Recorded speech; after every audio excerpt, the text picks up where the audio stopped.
Good evening, everybody. I'd like to start the Ayer Select Board meeting for Tuesday, March 15th, 2022. Due to the ongoing COVID-19 pandemic, in accordance with Chapter 20 of the Acts of 2021, suspending certain provisions of the open meeting law, public bodies otherwise governed by the open meeting law are temporarily relieved from the requirement that meetings be held in public places, open and physically accessible to the public, so long as measures are taken to ensure public access to the body's deliberations through adequate alternative means. This meeting will be live on Zoom and Channel 8. The public may participate remotely by joining Zoom, meeting ID number 897-9080-0793, or by calling 929-205-6099. For additional information about remote participation, please contact Carly Antonellis, the Assistant Town Manager, at atm@ayer.ma.us or 978-772-8220, extension 100 prior to the meeting. First order of business is if we could stand for the Pledge of Allegiance.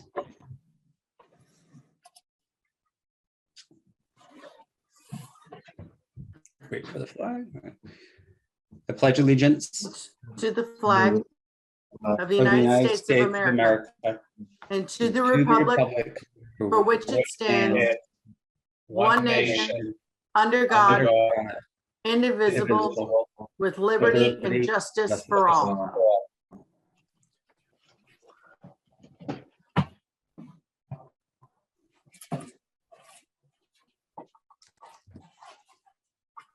Right. First order is to, review and approve the agenda. Did either board member have any changes to the agenda as presented? I do not. I do not. Okay, I'll make a motion to approve the agenda as submitted. I will second. Okay, board member Livingston, how do you vote? Aye. Board member Hood, how do you vote? Aye. Chair votes aye, and the agenda is approved as submitted. I did not have any announcements for this evening. Our next item would be for public input. Is there anybody on for public input this evening?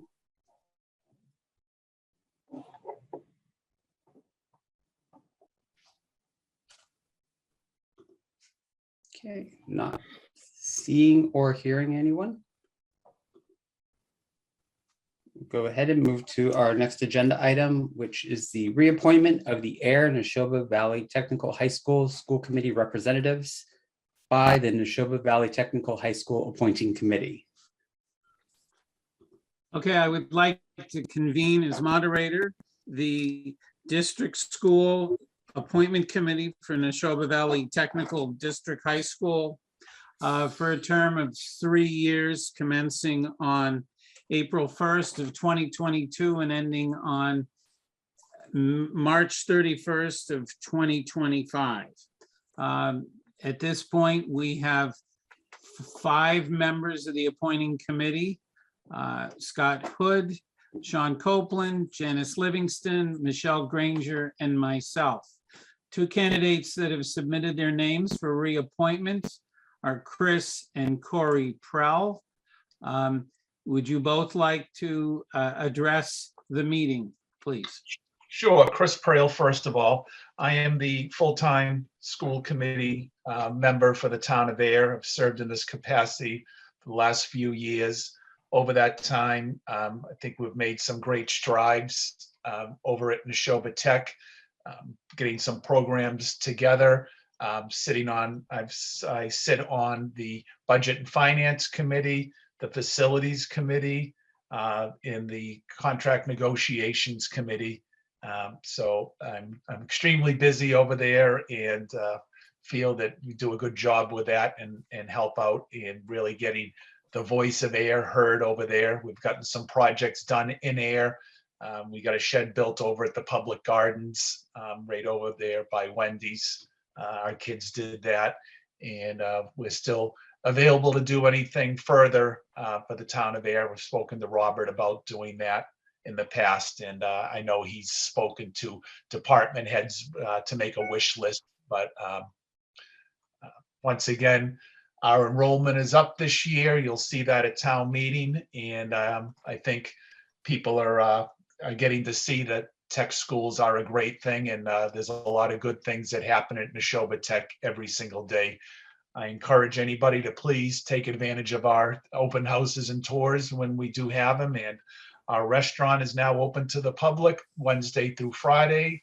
Our Cosmos section is going to be open to the public very shortly. And our veterinarian hospital, which is a branch of Angel Memorial Hospital, is open to the public for a pay. And also we do take people on fixed incomes through a program set up through the state. Our auto body shop and our automotive shop does take people from the community repairs on their vehicles. So a lot of good things happening over there. And I would really like to be reappointed for the next 3 years to continue serving as your Ayer representative for Neshoba Tech. Corey? Hi, I'm Corey Prail, the Ayer alternate for Neshoba Valley Technical High School school committee. I've sit on the board for right now, go to every meeting during the month. I just sit on the side in case Chris can't go. Right now, I'm actually joining one of the subcommittees, curriculum, and I'm just going to sit on and kind of put my input in and as we go over all the curriculum studies at the tech. Corey's a recent graduate of the class of 2021 from Neshoba Tech. So he's a proud graduate that's now back wanting to serve, number one, his community and also the school he came from. Did you address, Corey, some of the things that you did at Neshoba Tech? Maybe the one that you were last involved with? The hospitality. What was that? The hospitality committee, I believe.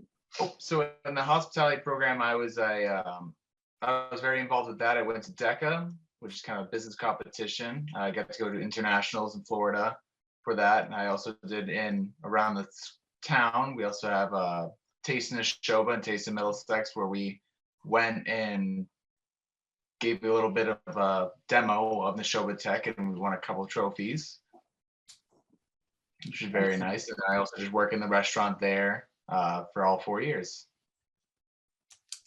Well, that sounds excellent. Can I ask the manager and assistant town manager if there were any other candidates that came forward?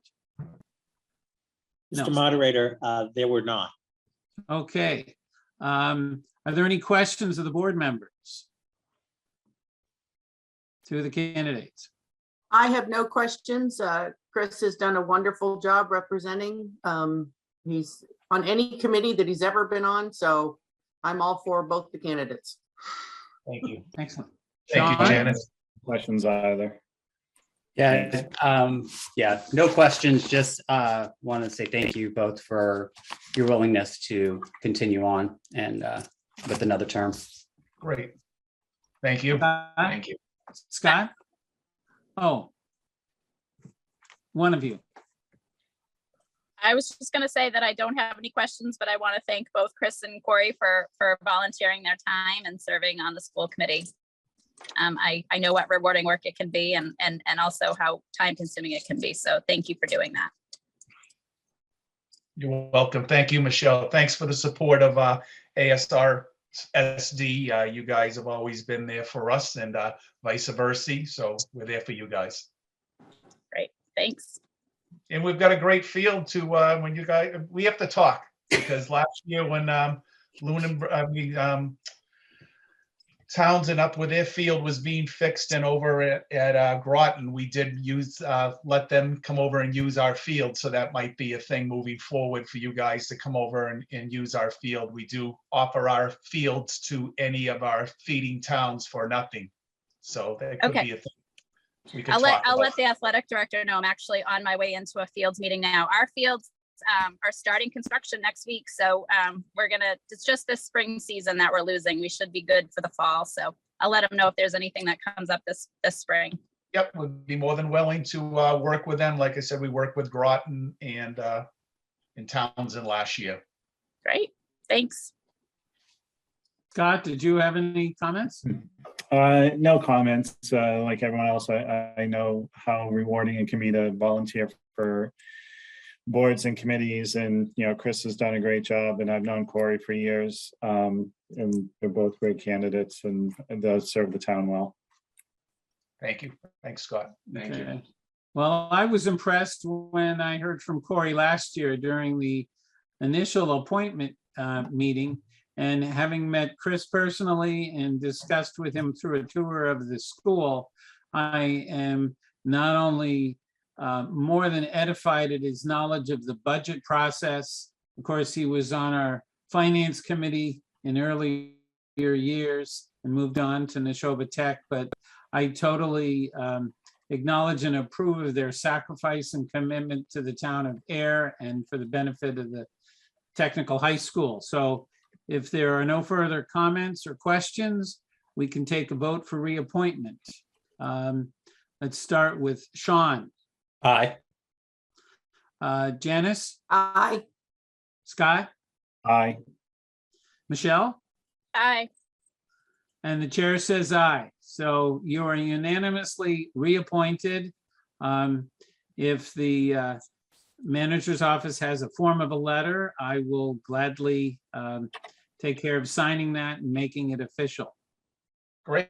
Thank you. Thank you so much. Thank And you, once everyone. again, I'm proud to serve the town of Ayer, and certainly won't let you guys down, and we'll see you at town meeting. Excellent. Thank And you. with that, we will adjourn the reappointment committee. Thank you, Back Chris. to you. Thank you, Corey. Thank you. Thank you. Good night, guys. Thank you again. Good night. Good night. Bye. All right. Thank you, Jim. You're welcome. That will bring us to our next item. Janice, I'll kick it to you for the opening of the public hearing. Oh, I read that like 5 times and it never even clicked. Okay.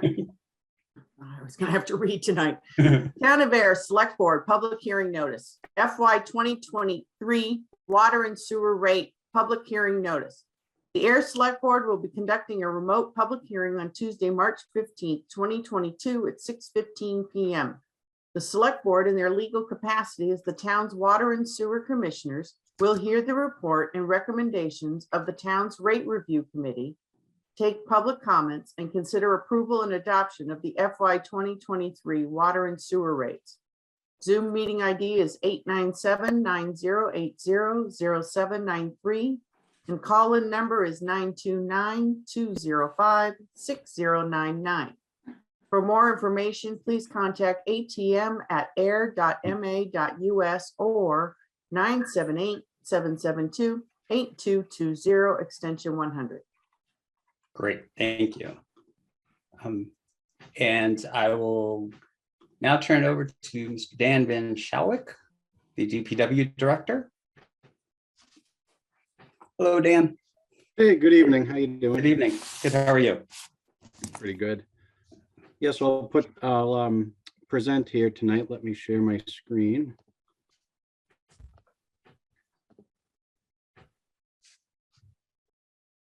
And okay. So FY 2023 water and sewer rate hearing. Here we are. For the agenda of my presentation tonight, we'll go over the committee members and the rate process, an overview of infrastructure for water and wastewater, regulatory requirements, capital improvements, proposed water and sewer rates, and impacts on a typical bill. The members of the Rate Review Committee are listed here. We have Janice Livingston, the Select Board member. She's the chair. Mr. Rick Scotchless, Mr. Mark Smith, myself, Ms. Pam Martin, Ms. Lisa Gabri, and Mr. Robert Pontbriand. The meeting goals are to set the water rates and the sewer rates for FY 23. And the Ayer DPW water and wastewater, what we do is we provide safe drinking water and collect and treat wastewater for the citizens and businesses in town.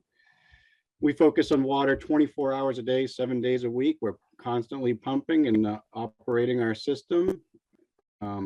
We maintain and protect our drinking water supply wells, treat the water, as I mentioned, to make it safe. We test the water to meet quality standards and deliver it to your home. We collect all the wastewater throughout town from homes and from businesses, and we treat the wastewater at the wastewater treatment plant to remove contaminants and nutrients before it discharges to the Nashua River.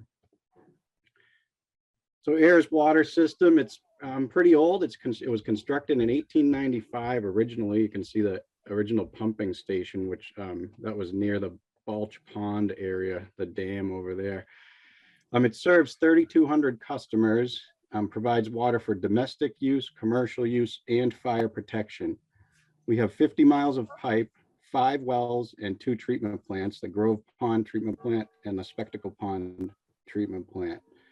And there are 2 water storage tanks. So our water infrastructure issues, as you're aware, we have aging pipes resulting in numerous breaks and dirty water complaints. You can see a photo of one of the pipes on the right. So that would be your cast iron pipe with tuberculation with iron buildup. I'm not sure exactly where that one was taken, but that's what can happen. It can narrow the pipe diameter, so it influences flow, and it also can create water quality complaints if the iron comes off. There's numerous dead end pipes, so that also helps result in water quality problems. We obviously, everyone's aware, we have the PFAS contamination in all of Ayer's wells. Treatment is under construction. It's completed at Grove Pond and almost complete at Spectacle Pond, and I will get into that later. So drinking water is highly regulated, of course, requires special licenses to operate the plants and the testing and reporting involved. And our water is tested for over 100 water quality parameters. The PFAS treatment costs are huge. So far, the total cost is $11.5 million. You can see the breakdown here. Grove Pond cost was $4.4 million. That project's been completed. And Spectacle Pond is $6.2 million. We did obtain a Mass DEP grant. I should go back. For the Grove Pond plant, it was paid for by the Army through a grant. For the Spectacle Pond plant, we obtained a Mass DEP grant for the design, the engineering, $200,000. And we received a state SRF funding in a low interest loan. It's actually a 0 interest loan for the construction. And there has been loan forgiveness we received in January of $800,000. So it's, it's a good program that we got into. The Grove Pond PFAS treatment plant, here's some photos of it. It was completed in October 2020. Treats about half the town's water supply, and PFAS is being removed to non-detect levels. You can see the larger building here on the, I guess that'd be the east wing. That's where the PFAS treatment vessels are. And you can see them down here, the ion exchange vessels, which are removing the PFAS. Our Spectacle Pond PFAS treatment plant, it's under construction. It started in November of 2020, and we expect it to be completed sometime next month, hopefully early next month. It includes roofing and electrical upgrades to the existing plant, and PFAS treatment via carbon. These are the carbon vessels. They're pretty big, as you can see how large how tall the building is. You can, in reference to this truck here. So they're pretty big vessels, and that's the treatment we'll have out at Spec Pond, hopefully starting next month, and then we'll be having non-detect levels of PFAS coming from Spec. Our sewer system, it was originally constructed in 1945. It includes 34 miles of gravity sewer, 3.5 miles of force mains, and 19 pumping stations, which is quite a lot to take care of. It's a tertiary wastewater treatment plant, meaning it has secondary treatment. It has filtration. We have our sludge truck to Rhode Island, and that's very costly. So one of the things we're actually working on as we've been doing the treatment plant upgrades over the years, and we're currently under construction, is thickening of the sludge. So we're hoping to reduce the amount of trucking and hauling we have to do, maybe cut it in half if we can up our solids percentage on our truckloads. So that's underway. Sewer infrastructure issues. The wastewater treatment plant has to meet strict water quality standards before it discharges to the Nashua River. We're in the middle of the 10-year improvement program for the 37-year-old treatment plant. I just spoke about a little bit about what we're doing right now with the thickening of sludge thickening with a gravity belt thickener. The plant operation requires dozens of pumps, motors, and mechanical equipment. It's very costly to operate and maintain. We're beginning repairs to aging sewer pipe. We've begun that, and we're continuing it. We've estimated $5 million over phased implementation. We've done a few years of this, and we've capital planning committee's been putting $750,000 per year toward the sewer infrastructure II repairs. And I noted in here the Westford Road sewer replacement, which we've discussed at previous meetings, and I'll be speaking about later tonight to award that project. And our bids actually came in really good for that project. But that's basically, there's sewer infrastructure on Westford Road, gravity sewer, and manholes that are in bad structural condition. We can't line them because they're so bad off. They're not safe for entry. So we have to replace that section of sewer infrastructure. Wastewater treatment plant upgrades completed to date. We've done some electrical upgrades, HVAC, plant-wide architectural and structural repairs and improvements to our grit removal. SCADA, so computer upgrades, fire protection system, and construction of a room for the sludge dewatering system, which is in the current phase we're working on now. That's what I was just speaking about with the gravity belt thickener. And we did construct the alum chemical feed system. I'm also in this phase we're working on are several pump replacements. So it's a lot more process, also getting into the aeration blowers. So criteria for rates. So the committee looks at the overall goal is to set the rates to recover costs and avoid significant fluctuations. Criteria, project expenses, including future capital needs in order to avoid spikes in rates. So we look at the 5-year capital plan and factor it into the rates as they're developed. We continue to build stabilization reserve balances for each fund. So that's for future capital needs. It's always good to have that stabilization as needed. Here's a snapshot of the budget of FY21 actual and FY22 budgeted, and then also what's budgeted for next year. So the wages, expenses, debt, capital purchases, indirect costs, operating reserve. These are all taken into account when developing the rates.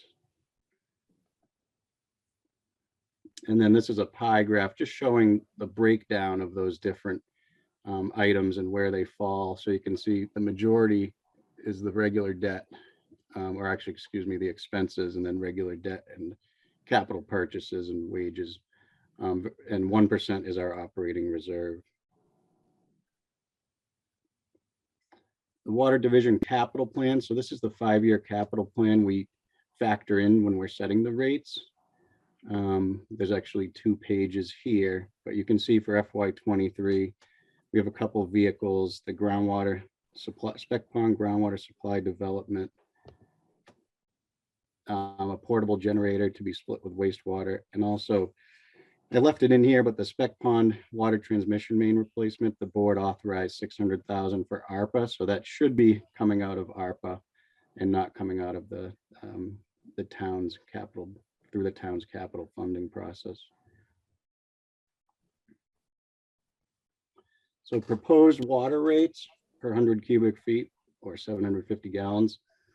So the current rate for step 1 is $2.95. And basically the increase is 2%. So the proposed would be $3.01, an increase of 6 cents. Step 2 would go from 365 to 372. So that would be an increase of 7 cents. And step 3 would go from 433 to 442. And then the conservation rate, so that's for irrigation only. That would also go be in line as it has been with step 3, and that would be at 442. So they don't pay for a sewer on that rate, just water. Proposed sewer rates. This is a snapshot from our SCADA computer at the plant, just showing the process. You can tell there's a lot of, it's pretty complex biological process. Wastewater division budget. So similar to the water division budget, you'll notice in here we have the Devon's flow and Devon's capital investment. And when we were developing the FY23 budget, we did factor in the new agreement with Devon's. So the number did go down a little. We can get into the breakdown in the pie graph again. There's actually a lot of regular debt here. We've been doing the improvements at the wastewater treatment plant and also the II improvements. Wastewater capital plan. This is the 5-year capital, and this all fit onto one page. At FY23, we ended up getting the Westford Road sewer replacement authorized for ARPA. The select board authorized that. So we have funding in place for that, along with some existing II money we have left. And I'll speak to that later in the meeting when we get to my additional items. And then you can see down in FY24, there's a big expense for the Sandy Pond Road sewer rehab. So this is downstream of the Westford Road sewer replacement. It's the gravity system downstream. It's very deep sewer. It gets up to around 30 feet deep, and it's 24-inch pipe. And there's significant II and also corrosion to the pipe. So it's in bad need of rehab, but it can be lined. So that is a high priority item to get moving on. Proposed sewer rates per 100 cubic feet. So step 1 is currently 857, and this will be an increase of 2.5% to 878, or 21-cent increase. Step 2, 981 is the current rate, increase to $10.06, 25-cent increase. And step 3, 1116 would increase to 1144, or 28 cents. And I should note the current and proposed rates, they increase per 3,000 cubic feet between steps. So step 1, 0 to 3,000, step 2, 3,000 to 6,000 cubic feet of usage, and so on. So then we took a look at the impact on the average Ayer resident. So if you look at our quarterly billing cycle, so our proposed quarterly FY23 would be $30.01. Currently, the average resident pays $29.50. So there'd be a quarterly increase of 51 cents, which turns into an annual increase of $2.04. Similarly with sewer, there's a quarterly increase of $2.10, annual of $8.40. And then in total, the average annual increase on an average Ayer resident is $10.44. So the rate committee recommends the select board vote to increase water and sewer rates as I just presented and proposed by the rate committee effective July 1, 2022. And before I finish, I just want to thank Lisa. I know she's leaving soon, but thank her for all her efforts with the rate model, which is very complex and tedious. And she did a great job.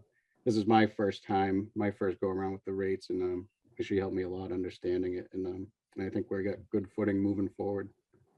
And I think that's it. Great, thanks, Dan.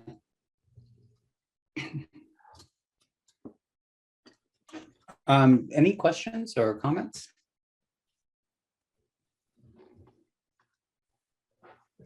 I just have one question, Sean. Yep. That's okay. So Dan, I know you mentioned the cost of hauling the sludge and current process of looking to thicken the sludge so it's more dense when it gets hauled. Years ago, there was some discussion about putting a digester next to the wastewater treatment plant. Is it something that might come back on given the cost of hauling the sludge off, or is there just too much red tape with that? Good question. I'm trying to remember why it was shut down, and Mark might have a good memory, but I think just looking at it, it wasn't financially feasible to do, and I don't remember the exact reasoning behind it. But we have a whole report when it was looked at. I could revisit it and and get back to you on that. Oh, that's fine. Thank you. You want me to jump in? Yeah, if you got the answer, Mark. Hi, Mark. So we did a study of it, and one of the issues is that wastewater sludge doesn't produce enough energy to make it effective. So what you need to do is augment that with food waste, which is a very realistic issue, but the project cost was going to be around $15 or $16 million. And to make that successful, then you would have to bring in a certain amount of food waste. So you'd turn into, instead of just treating our own wastewater, we'd turn into a business trying to attract food waste people to feed our digester to produce energy. So at that point, I just felt it was too much of a risk for the town. I'm not sure what the current state of funding and tax incentives are, but one of the options we were looking at is, could we privatize that and basically say to a private company, we'll provide you with a location. It gives them the opportunity to take whatever waste comes off of their process for us to retreat it. We'd provide them a certain volume of sludge, and then they could take in food waste from the area and have some sort of a money-making thing, similar to what we do with the solar up at the landfill. So that was a possibility, but I think some of the tax incentives were running out at the time, and the people that I contacted that were interested in it just kind of faded away. But it might be something to revitalize now that we've got some infrastructure grant money that's going into some green energy and things like that. So there may be another opportunity at this point. Thank you, Mark. Thanks, Dan. Any other questions for Dan?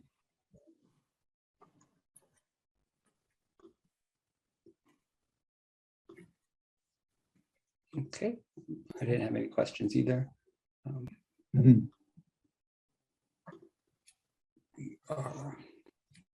you like a motion, Mr. Chair? Yes, please, sorry. I will make a motion that the select board approve the proposed quarterly FY23 water and sewer rates as presented. Seconded. Okay, board member Hood, how do you vote? Aye. And board member Livingston, how do you vote? Aye. And the chair votes aye. The rates are approved as presented. Mr. Chair, Yes. I make a motion to adjourn from public hearing. I'll second. Board member Livingston, how do you vote? Yes. Board member Hood, how do you vote? Aye. The chair votes aye, and we're adjourned from public session or public hearing. Public hearing, yeah. Okay, great. Thank you, Dan. See you again in a few minutes. All right, that brings us to our next agenda item, which is from Alan, the Director of the Office of Community and Economic Development. Good evening, Alan. Good evening, everyone. How are you? Well, how are you? Very well. Well, thank you. And through you, Mr. Chairman, as I have the lovely tractor trailer graphic behind me, of course, right? Yes. We're just requesting, well, we'll say, the Ayer Office of Community and Economic Development, we've been monitoring. The town of Shirley and Lunenburg have been working with the Montechusett Regional Planning Commission. They've been having concerns in those two towns of the substantial escalation in tractor trailer and heavy trucking, through their towns.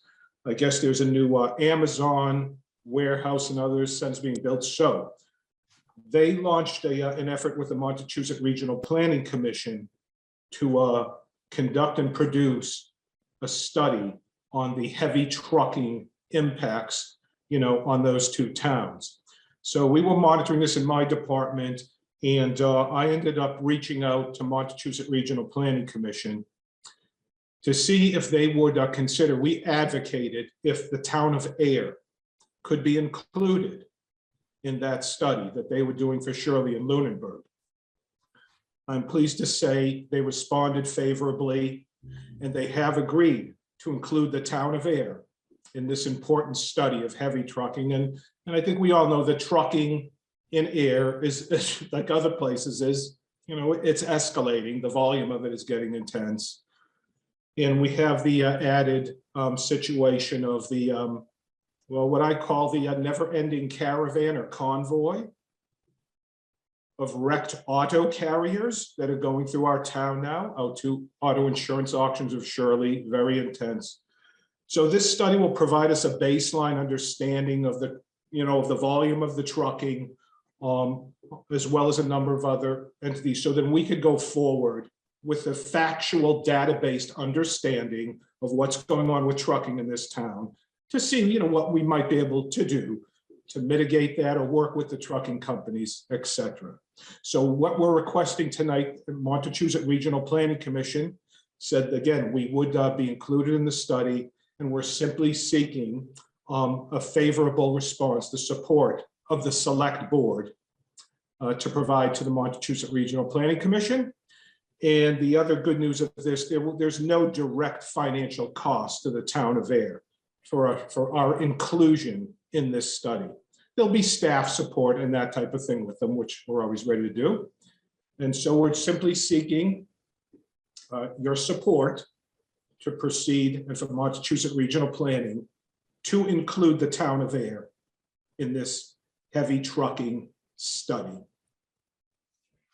Alan, do you know what this study entails? Like, how do they conduct it? What, how it differs from like a traffic flow study? I think we're all going to be learning a little bit on this one, but I know what primarily, we say there's a lot of trucking, but there's no baseline data. So they'll provide an actual count. Also the types of vehicles, because there are different categories, of trucking that. And then I believe they are going to look at alternative routes, other mitigation, measures that could be taken. And these would just be recommendations. I believe the towns of Shirley and Lunenburg are actually seeking what's known as a heavy trucking exclusion in their towns or some corridors. I don't believe the town of Ayer was seeking that. We just need to find a way to manage the heavy trucking. And it's very intense going through the downtown, the main street, as we're trying to make it more livable, and safe. The trucking's pretty intense. So I think we'll just have a good handle on the situation, and then we'll know, maybe what steps we may be able to take in the future. Scott or Janice, any questions for Alan? No questions. I think this sounds like a great idea. I agree. I think it's definitely, we've seen a huge increase in the truck population going through town over the last couple of years.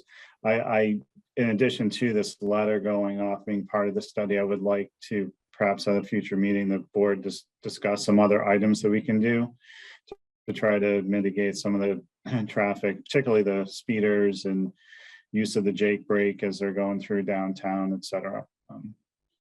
But for now, absolutely 100% support this letter. Mr. Curran, did you have a question? Yeah, do we know what the start and end dates of the study might be and when the results or recommendations from the study would be available? Are we talking 3 months, 6 months, 18 months? The initial study for the two towns of Shirley and Lunenburg were going to be a year-long project. They're saying if they include Ayer, they can extend it out to 2 years. But they told me to give them buffer room, but they felt that most of this would be done within a 1 year to say, 18-month period. In terms of the start date, I don't have that yet, but my sense is it would be starting in the next fiscal year. I think they probably started in late summer or fall.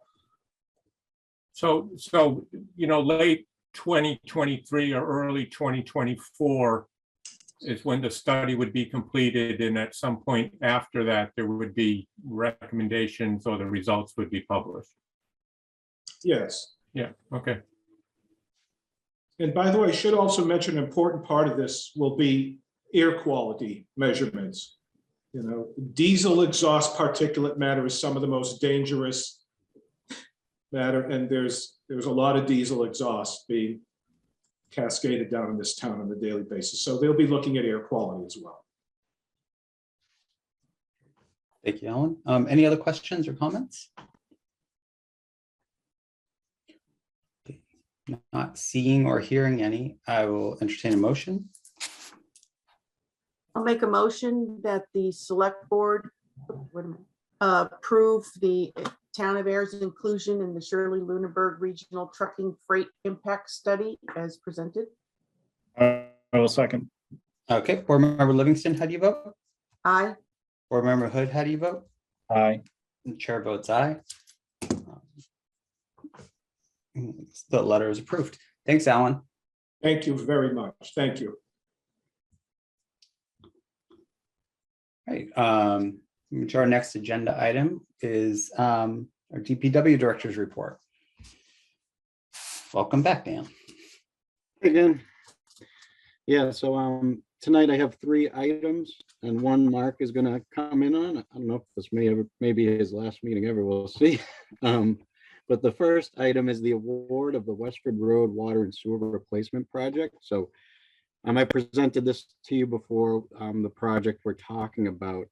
And this is the one where $700,000 in ARPA funds were authorized. So we designed the project and bid it, and we opened the bids on March 9th. And we received 7 bids, and they ranged from $572,500 to $950,050. And most of the bids were in the mid 600s. There was just one outlier who was really high. Anyway, the low bidder was Joseph P. Cardillo and Son, who was a good contractor, and they do a lot of work around the area. And I recommend awarding the contract to them. And just to kind of go back, we expected the project to come in upwards toward $1 million, so probably at least 800,000. So it came in really good, especially with the way things are going with supplies and inflation. So the requested motion is to vote to execute the notice of award to Joseph P. Cardillo and Son for the Westford Road Water and Sewer Replacement Project, and it's for signature by the chair. You said they've done a lot of work around there. Has Ayer worked with them before? We haven't worked with them, but they've been around for a while working on the North Shore. I know the DPW director in Manchester by the Sea who's worked with them, and they did well. And our consultant Arcadis has worked with them in various communities, and they've done good work. So their reputation is they're a good contractor. Okay, great. Janice or Scott, any questions? Janice? Yeah, when would they be able to start? I haven't spoken to them about a start date, but I would hope, let's say the 15th, we'll sign the contract at the first meeting in April. So probably in May sometime, because we'll have to do submittals and then they'd have to mobilize. So probably in May sometime would be my guess. Okay. And I guess on top of that, what would the length be expected? The length, I don't know what we put in the contract, but it would be this construction season. I would expect them to be done by the fall, Okay. Maybe even sooner. Yeah. Okay. Scott, any questions? No questions. Thank you. Okay. I don't have any further questions either. Mr. Chair, Yes, please. I'll make a motion to execute the notice of award to Joseph P. Cardillo and Sons Incorporated for the Westford Road Water and Sewer Replacement Project for signature by the chair. Seconded. Board Member Hood, how do you vote? Aye. Board Member Livingston, how do you vote? Aye. And the chair votes aye, and the contract is approved as presented. Thanks. And I did just think of one thing schedule wise. There has been trouble with obtaining ductile iron pipe for water main. So I did have an email from McQueen Ductile that a lead time of 36 weeks, but I haven't seen that yet in the industry. So I don't know if that could have been larger diameter pipe, but we're working on that, and hopefully it doesn't become an issue with our projects, but stay tuned if it does. So the second item I have is for the execution of contract for Birch and McDowell water and drain improvements. So this is part of our annual water main improvements. The Birch and McDowell streets were next on the list. We opened 9 bids for the project, which was designed in-house, and the bids range from $168,845 to about $277,000. And the low bidder is CHB Excavating from Westford, Mass. We did review their submittals, paperwork and references, and they checked out okay. So I recommend executing the contract with CHB for $168,845. And that would be for signature by the board. Okay. Any questions? No questions, thank I have you. none. Okay, I don't either. I'll entertain a motion. I'll make a motion that the select board execute the contract with CHB Excavating for the Birch and McDowell Water and Drain Improvements Project in the amount of $168,845. Second, Board Member Livingston, how do you vote? Aye. Board Member Hood, how do you vote? aye. And chair votes aye. All right, thank you. And the last item, we're going to give an update on the West Main Street Bridge replacement. And Mark's going to give a brief presentation on that work that he's been doing. Thank you. Dan, I don't know if this is brief. I've got about 40 slides to go through. No way. It was the 5-minute version. Just hold up the sign. Well, thank you. As Dan said, this might be my last time before you, but who knows? Anyway, so I'm gonna have Carly run the slides for me. So as you may know that we have a capital project to replace the West Main Street Bridge. Can you go to the next slide, Carly? So this is actually, if you drive down West Main Street, you might not even know that there's a bridge there. It's really kind of a stone culvert, but because of the span of it, since it's over 10 feet, it qualifies as a bridge. It was constructed around 1900. It goes over Nonnacoitious Brook. It also, that brook comes down from Plowshop Pond, goes under Shirley Street, and then under West Main Street, and then eventually empties into the Nashua River. It's a critical link for Ayer that connects the businesses, and the two schools and the residents for Shirley, Devens, and Lunenburg.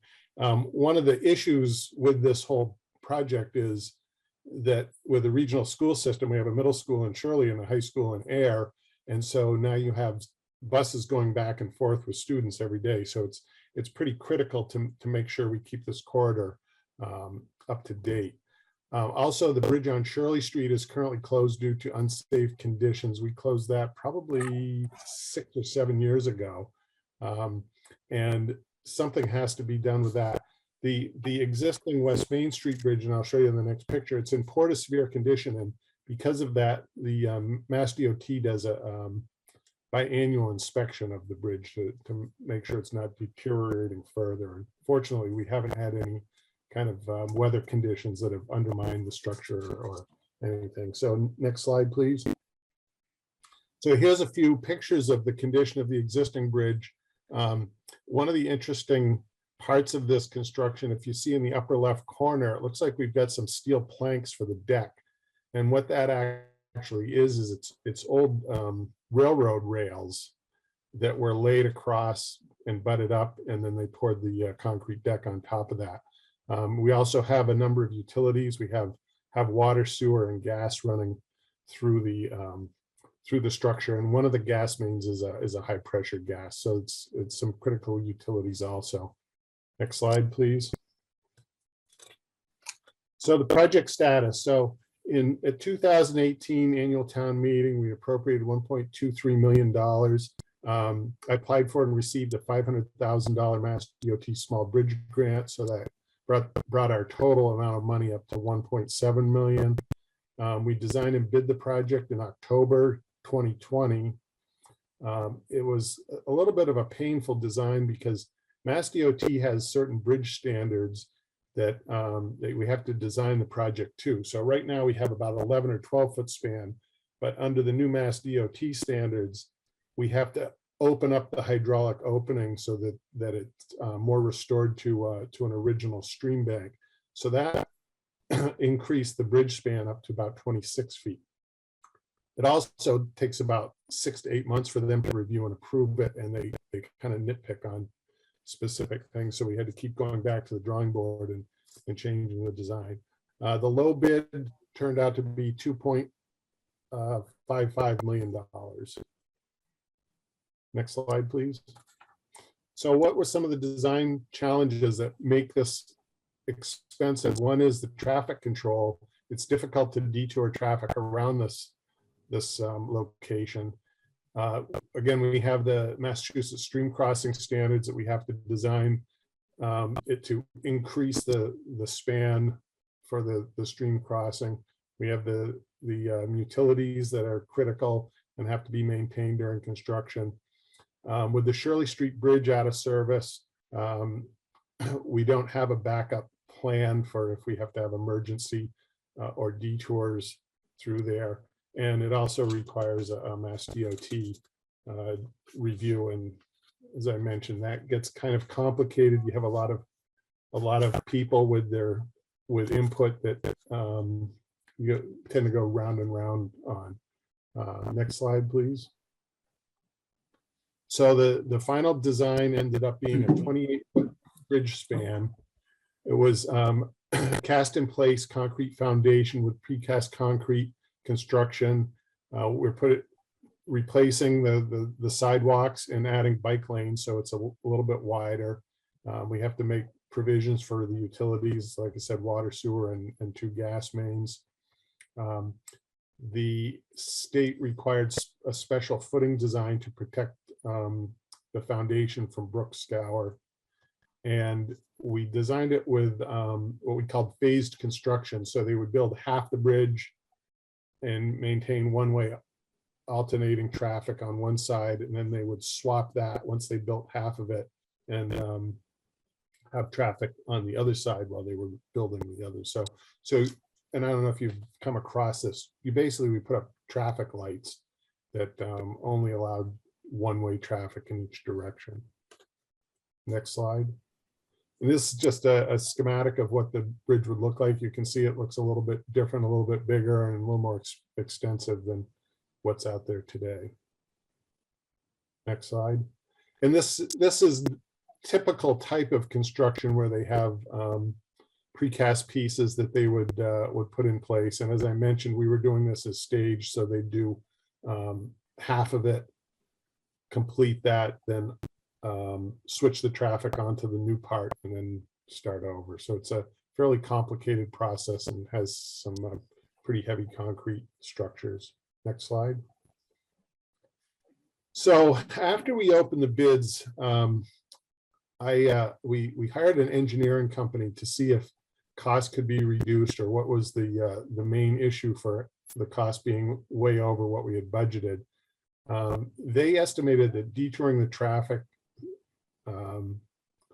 or the stage construction added about $750,000 to the project, and that if we could detour the traffic, we could reduce the cost by about $750,000.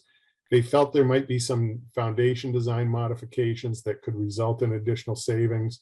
I had a couple engineering firms look at that, and one said yes and one said no. The way it was designed was probably the most cost effective.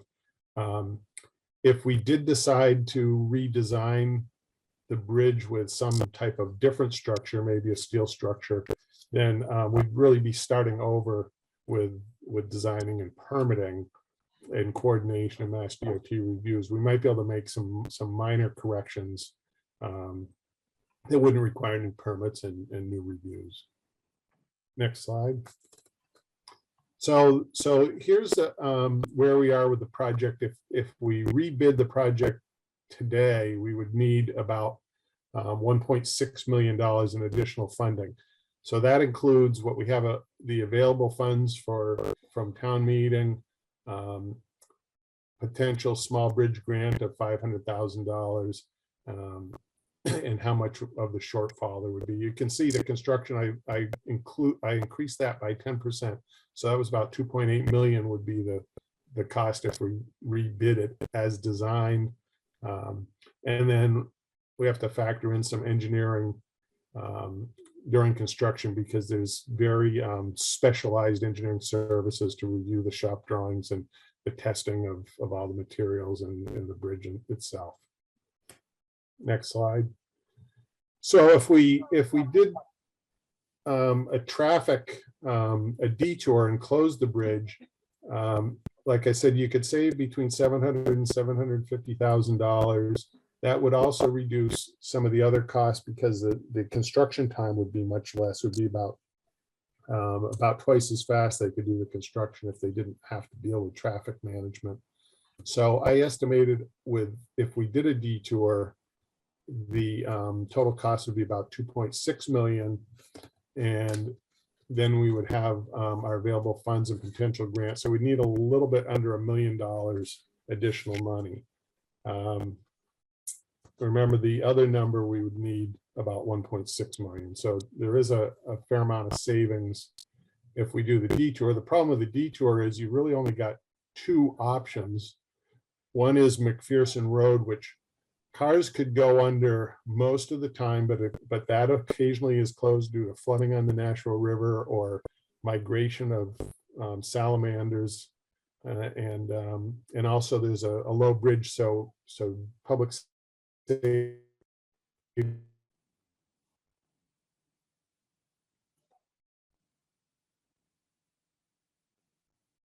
through. So those, next slide, please.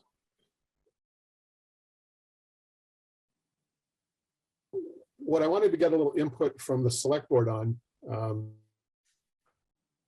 so as we move forward with this, is number one, what do we want to do with Shirley Street Bridge? And we can talk about these. I'll run through them real quick. Shirley Street Bridge, do we want to remove it or replace it? The advantage of replacing it is bridge, then we could use as a detour for most through traffic. I don't know if I'd run trucks through there, but detour those trucks around.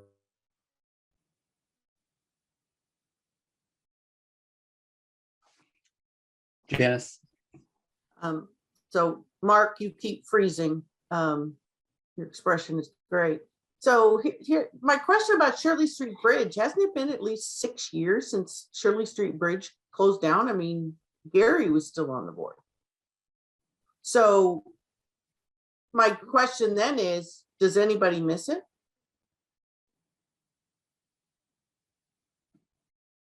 You know, so, I mean, if it's missed and it's a benefit to the town, then yes, we should definitely replace it, but it's also been closed for at least 6 years, so. Did everyone freeze? No. Yeah, I can hear you. I think we lost Mark completely though. Oh, he seems to be back, just muted. There we go. Yeah.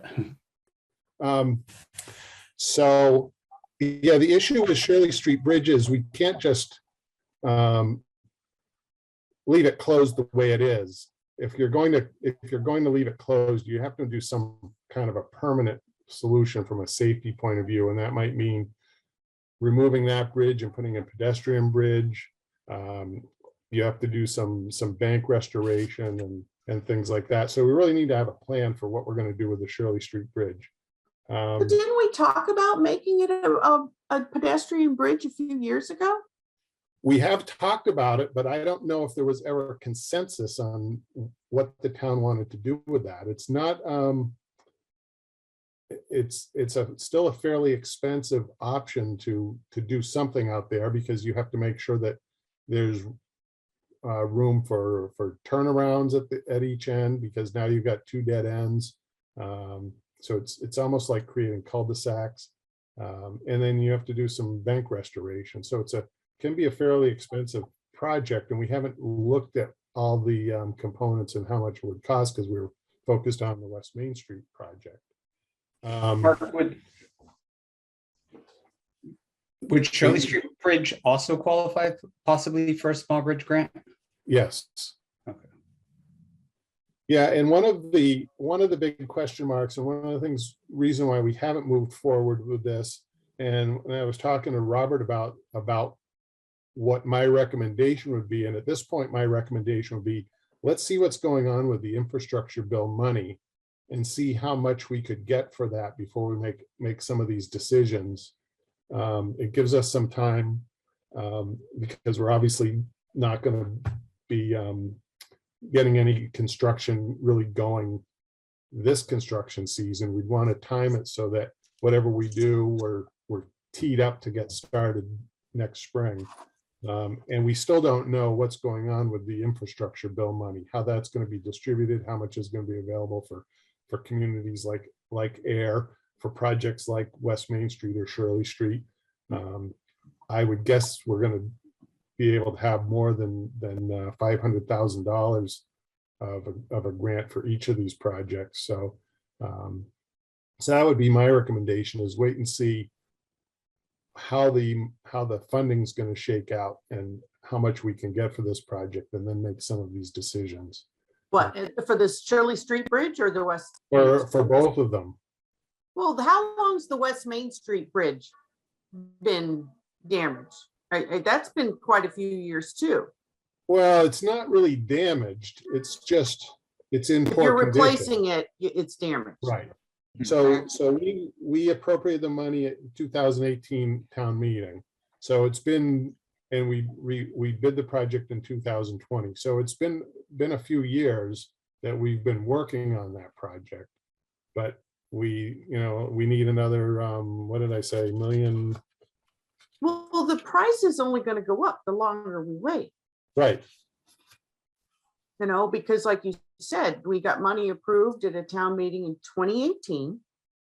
We bid it in 2020. Of course, there was a pandemic, so that was going to shut down everything. But here it is, 2022, and we're still going to need more money.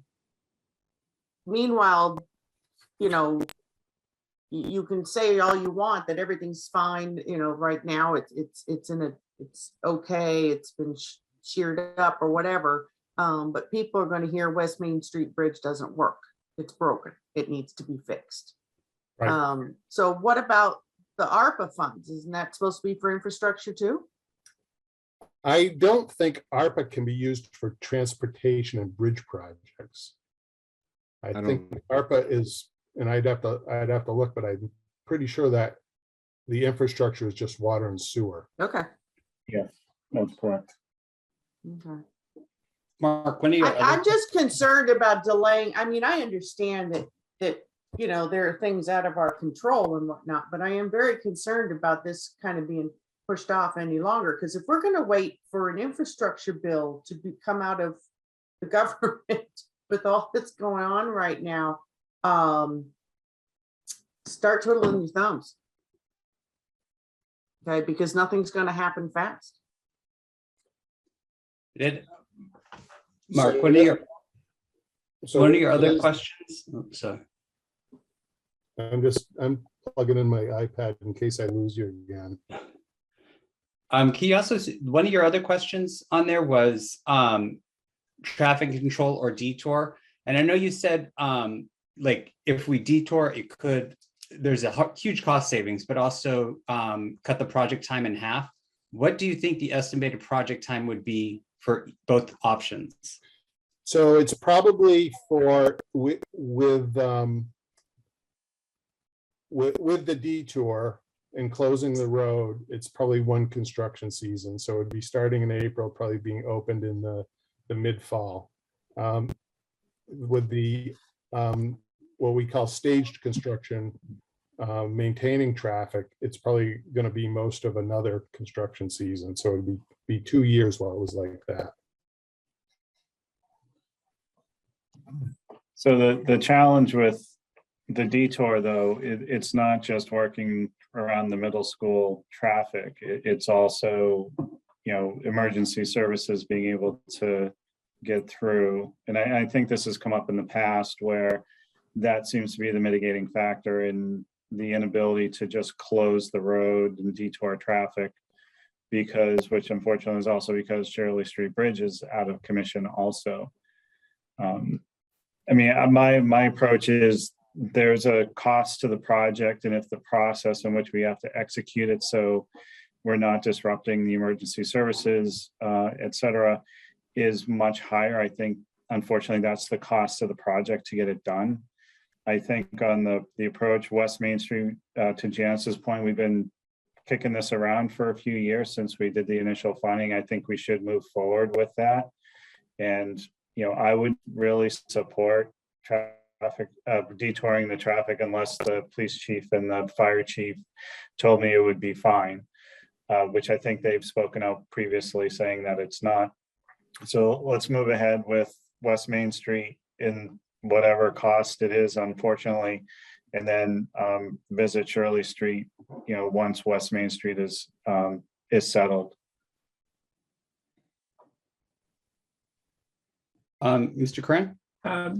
Could I ask, when the Shirley Street Bridge was closed, was there feedback from the abutters? Were the businesses close there all out of sorts? Were they glad it was closed? The people who live in that area, any feedback at all from abutters? The abutters generally were pretty happy that they didn't have any through traffic, that they both lived on dead end road. Carly? There were some concerns with the pedestrian access going through. But I think that, people have gotten used to not being able to cut through there, so they It's stick been with like 6 years now, so I think they've Yeah. kind of adapted. it. Yeah. Yeah. Carly, did you have? Yeah, when it initially closed, Mr. Chair, we used to get a call from 2 residents over there, very upset about the closing. Then they were okay with it. Then it was the conditions. We spruced up what it looked like down there. Haven't really heard from them since, understanding that it's a process and the West Main Street Bridge took precedent over the Shirley Street Bridge. Well, one of the neighbors who was complaining about it also complained about West Main Street Bridge, so so one or the other is gonna, well, hopefully make her happy. But it is, from a public safety point of view, we can't use mutual aid with Shirley and Devon's if that road is closed, so it's really, from a public safety point of view, quite a problem. So I agree that the stage construction is. Are you talking about Shirley or the West Main Street right now? West Main Street? Oh, okay. I just wanted to make sure. Originally, if I remember right, my plan was to do Shirley Street first and then do West Main Street. And Yes. the capital committee couldn't reach an agreement on that, so we just focused on West Main Street. Well, I think there was focused on West Main Street because West Main Street's considered more of the public access way. More, than the, I think he froze again. No. Okay. Well, And just not to put anybody else on the spot, but Chief Gill, did you want to add any comments on that regarding emergency services? I think it was said, but I'll just reiterate it, that, for us to have to go around to any detour to get to that side of the town, that would be just an unnecessary delay. Especially if we have to go through Devon's, that would probably add, with us traveling pretty quick, at probably 5 minutes. yeah, it's a 6 mile detour around through Devon's. Yeah, and that would be problematic. And in terms of mutual aid for, trying to get to Shirley or to that side of Devon's, or vice versa, would be, again, a pretty serious delay. And I know the fire had similar concerns with response times, that especially with their trucks, if they had to go to an active fire, that would seemingly be just kind of right over across the tracks, but they would have to take this really long route to get to, say, Malumco Park. That would just be a really long ride to get there. So I'm a proponent for the traffic light setup as Mark and Dan have proposed. Great, thank you. Mr. Chair, quick question. Yes. Mark, is it safe to assume that a the replacing the Shirley Street Bridge would probably cost about the same as the West Main. I think it would be a little bit less because we don't have as many utilities. They're not critical. I think the only utility we have out there is water, and that's actually disconnected right now. So that's something that could very easily be constructed without dealing with any utilities. And you wouldn't have to worry about traffic management because it's already closed. And the structure would be smaller because you wouldn't have bike lanes. Maybe you'd put a sidewalk on one side. All right. Thank you. Yeah, Mr. Crane? If you did Shirley Street first, then would you be able to do West Main Street and use Shirley Street Bridge as the detour and then do West Main Street all at one go? You could do that. You would probably need to still have a detour for heavy traffic. So in other words, you could have school buses and public safety go across Shirley Street and local residents go across Shirley Street, but I don't think we'd want to have the truck traffic going through the residential neighborhood for the whole construction season. But, is that a big deal to or an inconvenience to send all the big trucks out through Devon's? That's kind of what they're supposed to be doing anyways. Well, and it saves the town, if you do it first, you've got the $750,000 savings, right? Yes. Does the Mass DOT small bridge grant have like a expiration date or, use by or anything?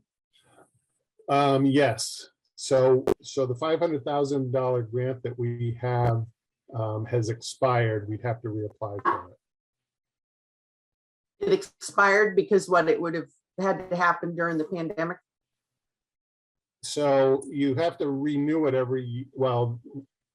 we had a certain time frame and I forget what it was. It was probably about a year. And then we renewed it for another year. And then they wouldn't let us renew it again since we didn't have a path forward. So in order to get that grant back, we've got to have some type of path forward. And that grant is for the West Main Street, right? Yeah. Not the Shirley. Right. Okay. Oh, stop it.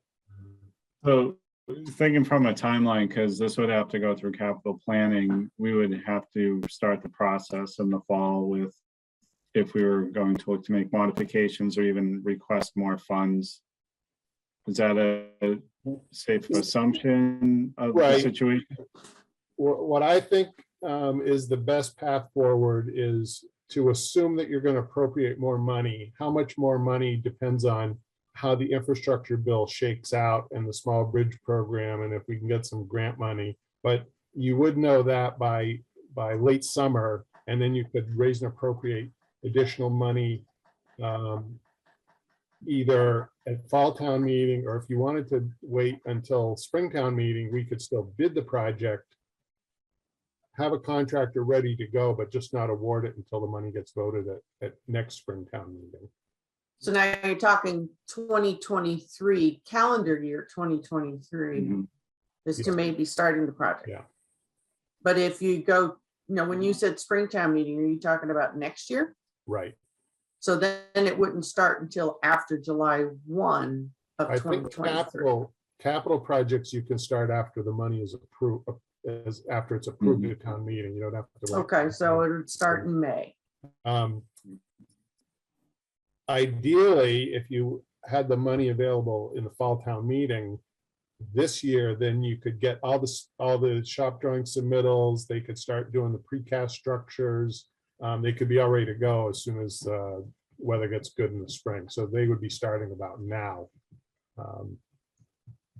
a year from now, if you had the money available. But if you had to wait until town meeting to execute the contract, then you're starting all that submittals and manufacturing and staging a couple months later.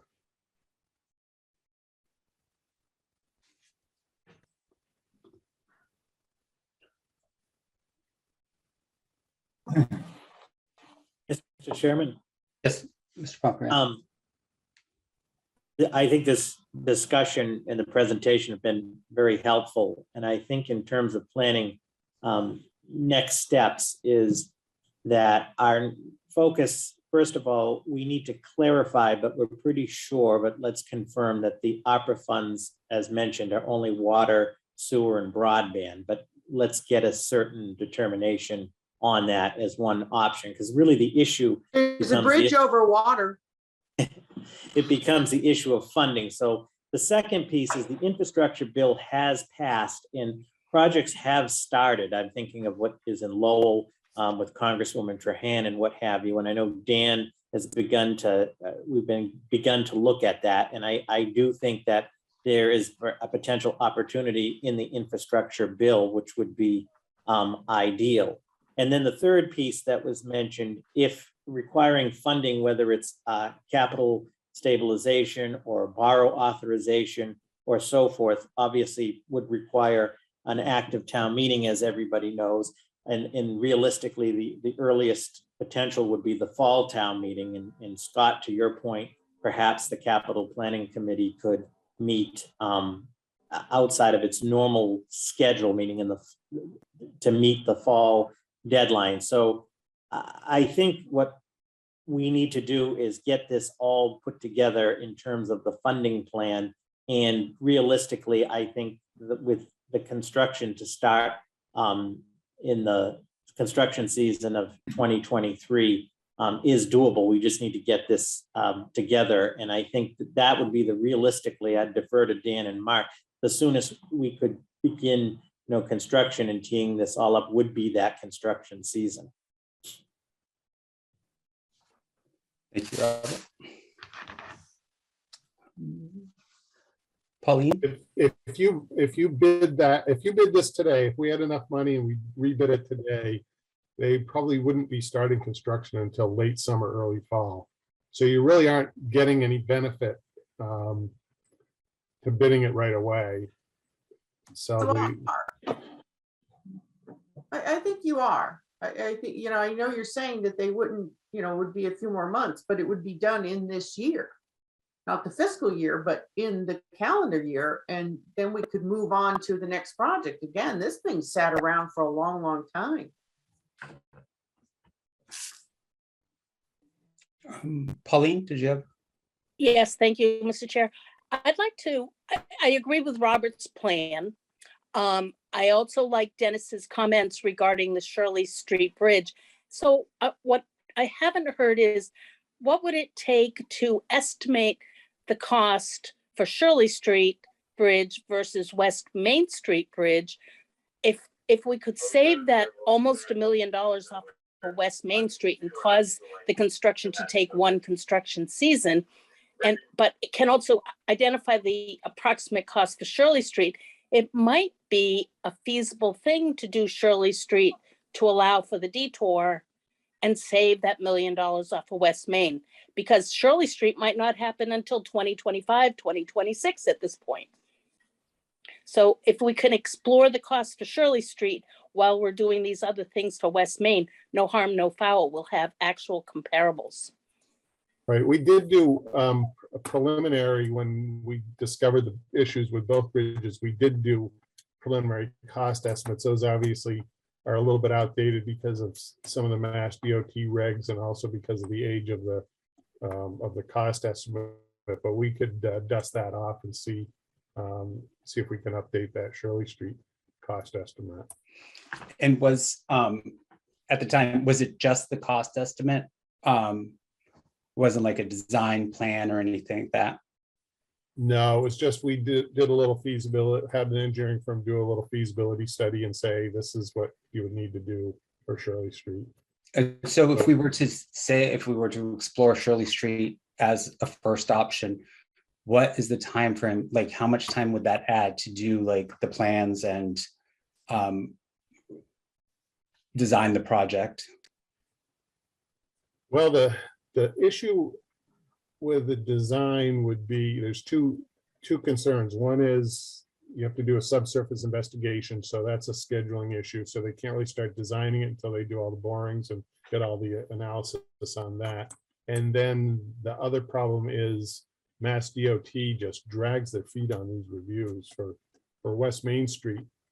I forget how long it was, but it was months and months. And I remember making calls, even I think I even called our Senator Eldridge's office to see if he could speed the thing up. You know, it's with Mass DOT, and I'm not going to be in the DPW that much longer, so I can badmouth DOT, but a guy goes on vacation and it just stops the whole project. And then he comes back and he's like, well, now I got to line up everybody else, but this guy's going to be on vacation. So it'll be a month before they can even schedule a meeting. It's really painful dealing with them. Janice? So I would say if you didn't have Mass DOT involved, you could probably design that and get it out to bid in the fall. But with Mass DOT, you're probably not going to get the review and approval done until probably about a year from now. So through the chair, if I may ask Robert a question. Robert, I feel like when Gary was still on the board and whatnot, that we had like an amount for Shirley Street, because we had even almost like it was practically like an emergency that we were talking about. And I thought we were going to go to town meeting about it. Now I know we went to town meeting for the West Main Street Bridge, but and I understand about capital and everything, but I thought we did something, or was that just to shore it up at that time? Because I think the Shirley Street Bridge probably dates back to at least 2017, maybe 2016.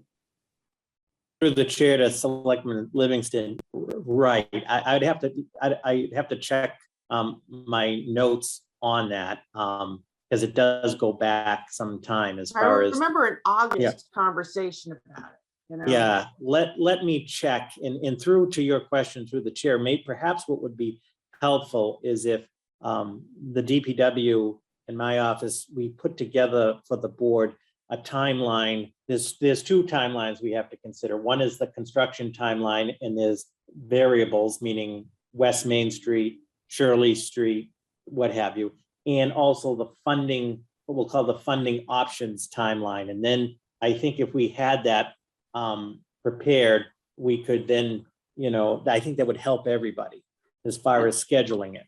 And I have another question. So this 1.223 million at the 2018 ATM, that was for the West Main Street Bridge. We cannot talk about two bridges at the same time. It's very confusing. Couldn't we do an article if we go to do the Shirley Bridge first? Can't we just do an article at Springtown meeting to say, hey, we'd like to take the money that you authorized in 2018 for the West Main Street Bridge and put it toward the Shirley Street Bridge, because then if we fix that, then we've got a detour to be able to fix the West Main Street Bridge? I mean, yeah, I mean, theoretically, of course, we've done it before, is have an article to reauthorize the allocation. The question is that enough funding for Shirley Street? And would we have everything teed up in time for this town meeting? Well, I suspect it won't be. I just feel like the Shirley Street Bridge, the numbers were going to be very high. But, like I said, it's something to add to the pile of conversation. Because I don't think the Shirley Street Bridge was going to be much less any cheaper, if I seem to recall correctly.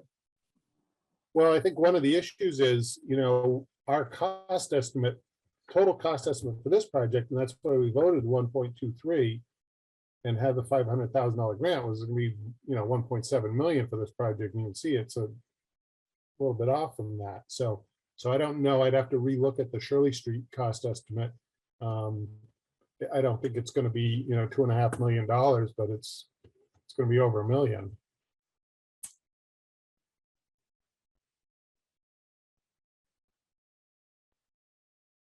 Well, then if it's over $1 million, then we can at least, reallocate the 2018 ATM money.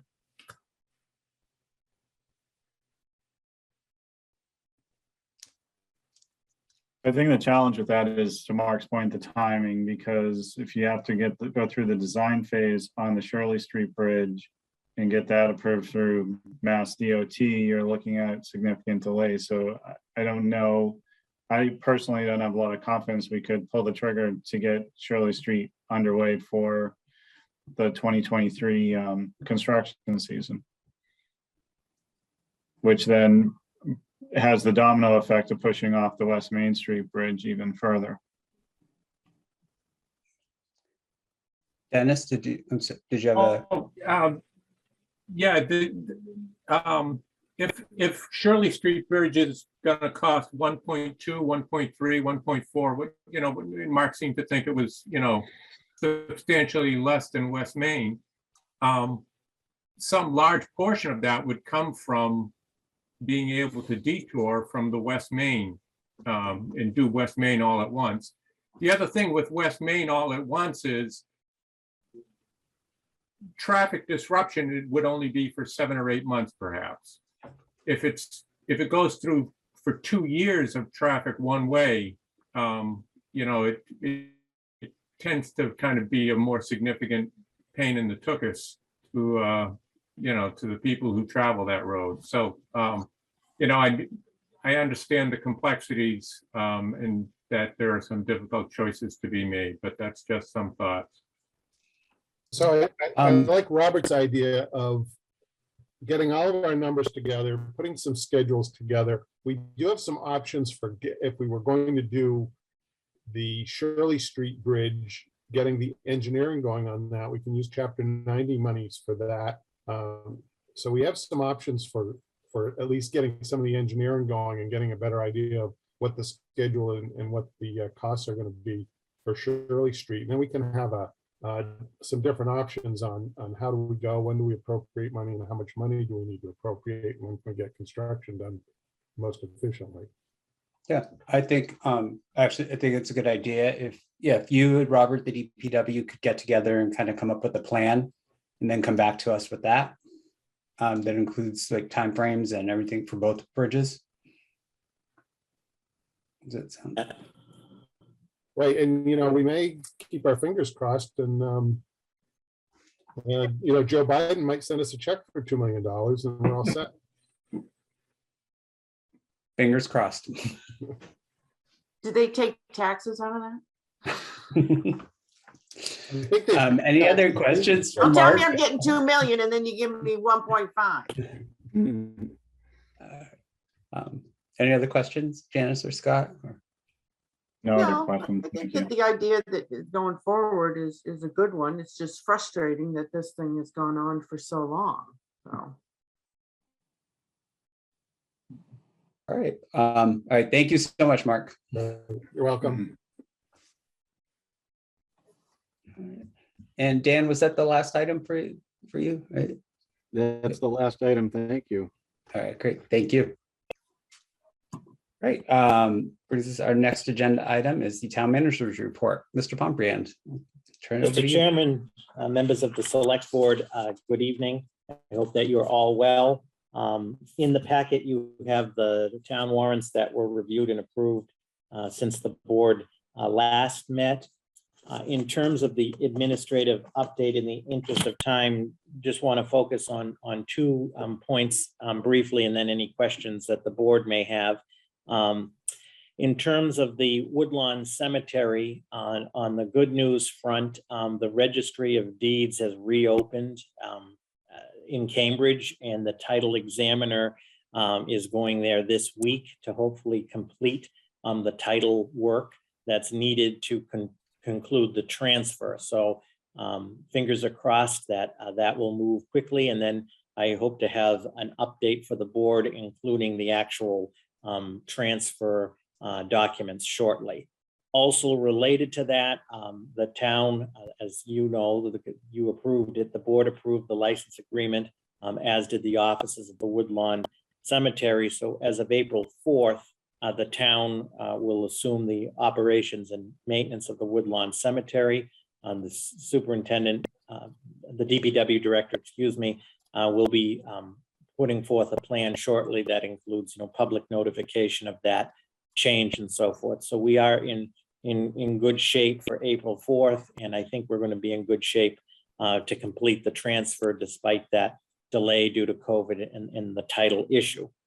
Also, as the board knows, on April 5th, will be a joint, part of that meeting will be a joint meeting of the select board and the FinCom to review and approve the annual town meeting warrant. The final draft, that official draft, will be in your packet for April 1st and transmitted to you. It's been pretty much, is from an administrative point, the focus has been pretty much, obviously, as it is that time of year, on the budget as well as town meeting preparation. So in the interest of time, I don't know if there are any administrative questions that the board may have. And if not, I'll move into the action items under my report. Okay. The FY23 budget update, just real quick, because we'll be back tomorrow, March 16th at 6 p.m. on Zoom will be the second budget presentation. We want to encourage the public to attend. It will be a joint meeting of the select board and the FinCom. We'll be using draft 3 of the budget, which came out on February 24th and was transmitted to the select board, and the FinCom is on the website as well. In the interest of time, and since we'll be talking tomorrow, just so the board's aware, the general plan for tomorrow as far as the presentation will just be a slide on the omnibus history, a slide on the 2 school assessments, discussion on the budget evolution, how we get from draft 1 to draft 3, the highlights of draft 3, specifically the budget still contains all of the new position requests that were put forth at the beginning of the process. Want to talk about that and highlight that. A brief capital overview, just again showing the final sort of capital recommendations from the committee, which that information is also on the budget website webpage, as well as the capital planning webpage on that. A discussion on the recommended uses for free cash that the buy board looked at 2 of their meetings, and then a brief overview on sort of just the proposed raise articles and any financial impact articles at town meeting. As of right now, there looks to be only 3 potential raise articles, 1 for the first year borrowing costs for the capital, 1 for the aquatic vegetation control, and 1 for a small amount for a matching grant for the firefighters. So that's, of course, the general plan for tomorrow night. Of course, we want to get to any questions and comments that the select board and the FinCom has, and most importantly, also the public. The only outstanding variable, and I'll mention this tomorrow night, excuse me, on draft 3. I mean, draft 3 is pretty much that you could say is the final draft, subject to select board, FinCom approval, and of course then it will be off to town meeting. But is the general insurance line, we will have those numbers the end of this week. This year there was an exceptional delay in that, not at the town's fault, looking at some of the changes, getting some of the quotes.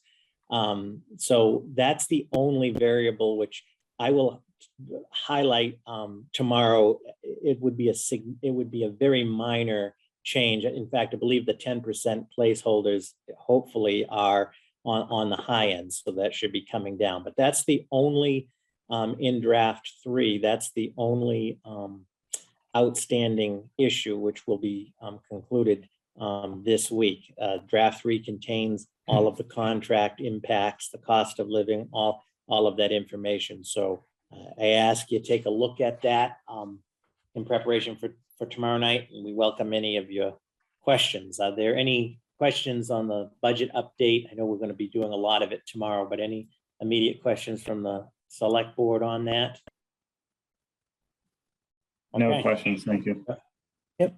Then the next one I put in the packet, and it was also sent to the finance committee and to the town moderator, a memo which is an update of the town meeting warrant as to how it's looking. As mentioned, The deadline this year is noon on April 1st for warrant articles. That's also the deadline for citizens petitions. As it stands, the document you have is pretty much what the warrant is going to look like. There'll be the need for one additional article as of right now, which I'll amend this after between Article 13 and 14. So 13 is the capital budget requests as a borrow article, and then Article 14 is a capital budget request with the transfers. We're going to need an article for a debt exclusion for the fire engine replacement. So that is a two-part process. It has to pass town meeting. That's what that article will be for. We originally had it under the capital, but it has to be its own article for the debt exclusion purposes. And then that's subject to approval by the voters at the ballot on April 10th. Other than that, so that would be a total of 31 regular articles. And there is, as of right now, there's one citizen's petition, which I believe the board is aware of, that has to do with the 27 Harvard Street. I don't know if there are any initial questions on that. It's a relatively straightforward warrant this year. The two zoning bylaw articles that are going through the planning board process now are really minor corrections. As you'll see, they're not substantive changes. There are a few additional CPC projects which are exciting that are going through the CPC process, which will be concluding shortly. And then pretty much the budget and our standard articles. So I don't know if there's any initial questions from the board. I know on April 5th, we'll be doing the sort of the comprehensive review. The next action item is I'm recommending authorization from the select board for ARPA funds to hire an ARPA consultant. And I put in the packet, and we've been discussing this, that many municipalities are in the process of hiring a professional ARPA consultant. With the ARPA funding, there is a significant amount of federal reporting and requirements. And that also includes the pre-review and vetting of projects. Now, the two that the town has done are infrastructure projects. One is a water, one is a sewer. So the pre-approval piece was straightforward in that sense. And the purpose of the consultant, and you have it in your packet, the scope, is they would work with the town to determine all of the allowable expenses under ARPA, assist the town in developing the internal controls for that, assist the town with the tracking and reporting, and so forth. And Clifton Larson Allen, which is known as CLA, this firm is doing a lot of work with other towns in Massachusetts of this nature.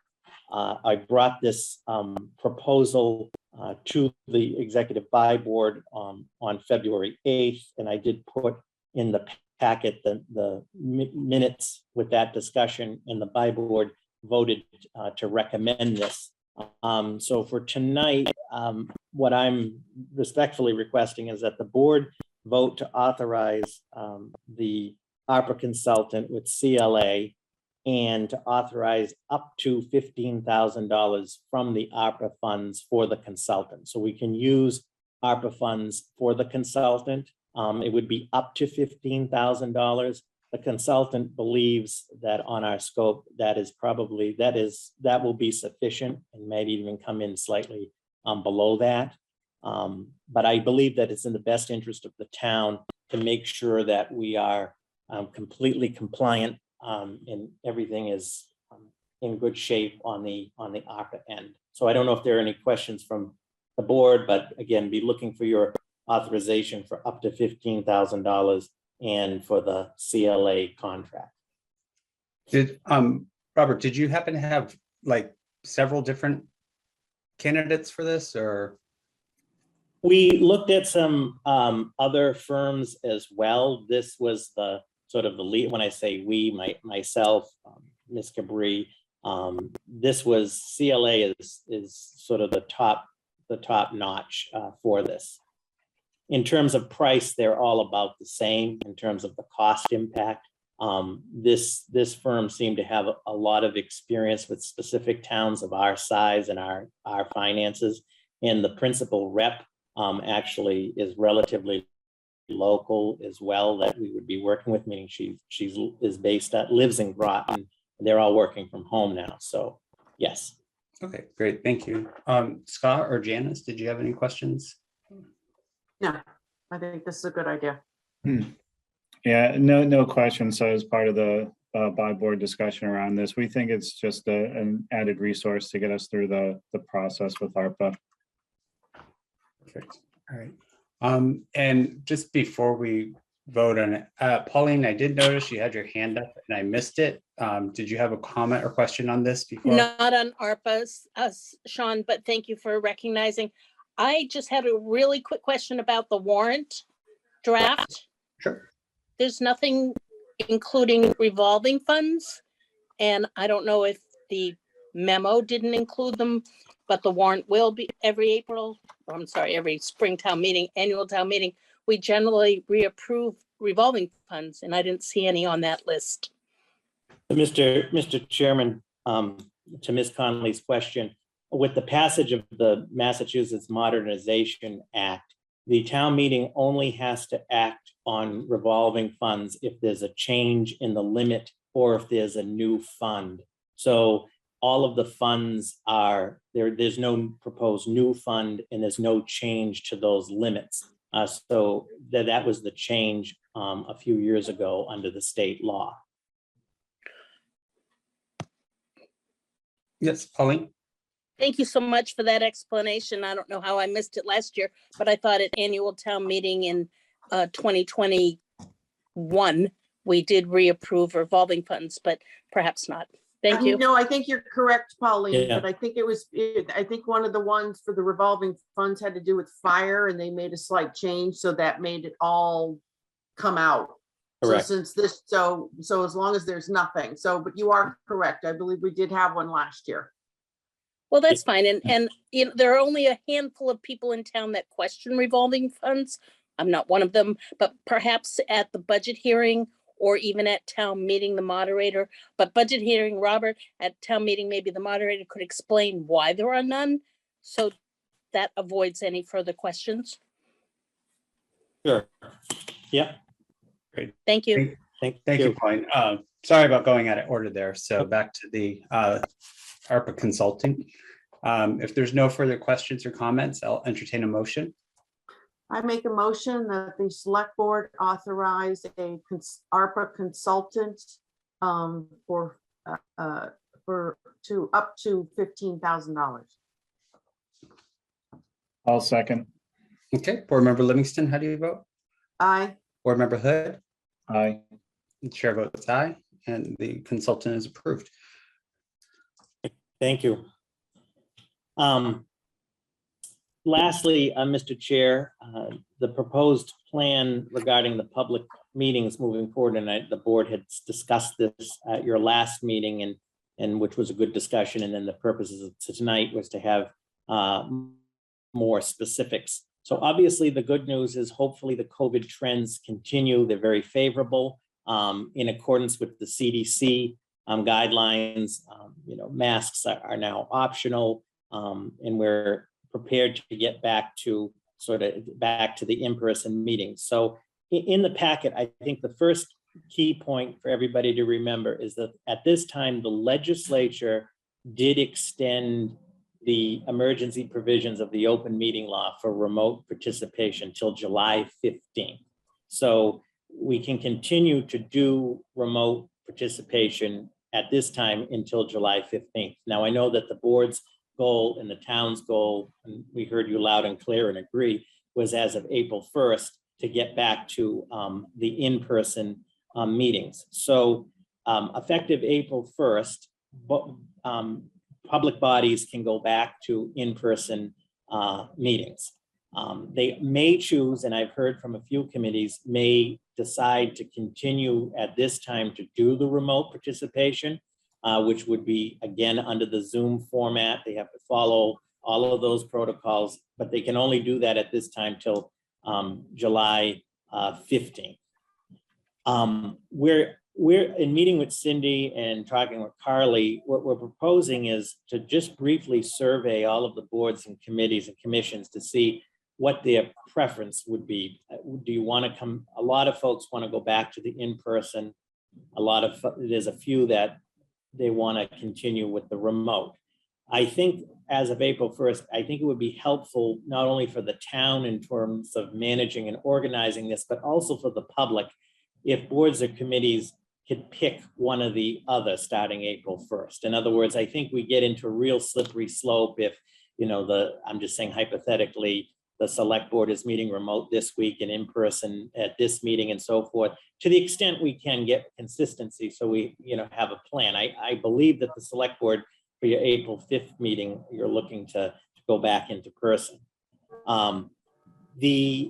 So that's one point there as well. Now, in terms of the select board at this point, when you go back to in-person meetings, we will still be offering for the select board meeting, the Zoom capability for the public to participate. So just as an example, so on April 5th, so the public knows the select board would be back in person at the first floor meeting room at Town Hall.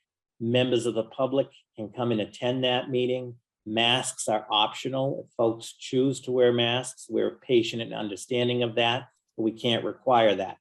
Individuals may also, from the public, be able to continue to participate in real time through the Zoom link on that moving forward in that sense. The last piece that I just wanted to discuss with the board and we're working on is to understand that in an ideal world, we would love to offer the Zoom participation link for every single public body, committee, board, and so forth.